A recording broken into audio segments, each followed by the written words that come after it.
সনাতনীরা শান্ত সংযত, তারা অত্যন্ত শান্তিপ্রিয়। আমাদের ধর্ম তাই শেখায়, আমাদের গীতা বেদ উপনিষদ তাই শেখায়। আমাদেরকে হুমকি দেওয়া হয়েছে, তাই আমরা আজকে তাদেরকে হুমকি দিতে চাই না।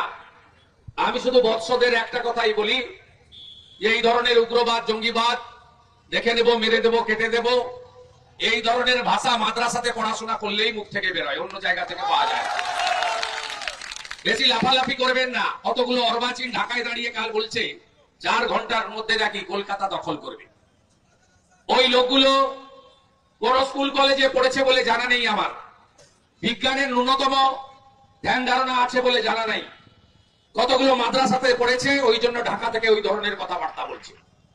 আমাদের হাসিমারা বিমান ঘাঁটিতে ভারতীয় নৌসেনার যে রাফেল বিমানগুলো রাখা আছে না, তার একটা যদি পাঠিয়ে দেওয়া হয়, শুধু আওয়াজেই ওদের